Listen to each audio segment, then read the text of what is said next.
Bé, avui estem a Santiago de Compostela, com es pot comprovar una mica per la imatge de darrere, amb les torres de la catedral, i som precisament perquè a Galeuscat, que som els representants del nacionalisme català, basc i gallec, fem una reunió per commemorar el 75è aniversari del que se'n va dir en el seu moment, a l'any 1933, el Pacto de Compostela.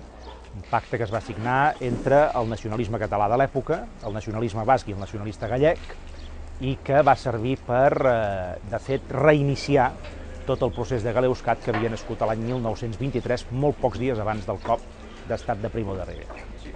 Han passat 75 anys, són molts. Ha plogut molt, hi ha hagut fins i tot pluges torrencials, metafòricament dit. Aquests tres pobles, aquestes tres nacions, Galícia, Euskadi i Catalunya, hem patit molt.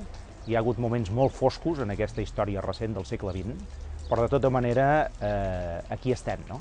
75 anys després, els representants de, en aquest cas, Convergència i Unió, del Partit Nacionalista Basc i del Bloc Nacionalista Galec, tornem a estar aquí per commemorar aquella data de l'any 1933, però sobretot per reafirmar el nostre propòsit i per mantenir, per dir-ho així, la lluita pels nostres ideals i pels nostres objectius, que en definitiva són el ple reconeixement de les nostres nacions. I, idealment, el fet que Espanya es pogués arribar a transformar, cosa difícil, però potser no impossible, en un estat plurinacional, que és el que nosaltres sempre hem volgut i hem desitjat, un estat plurinacional que reconegui plenament els fets nacionals gallec, el fet nacional basc y el fet nacional catalán. Yo creo que en España podrían aprender mucho de nosotros, ¿no? Podrían aprender de cómo no es necesario renunciar a la propia identidad para poder hacer cosas en común, trabajo en común e incluso acuerdos políticos y proyectos políticos en común, ¿no?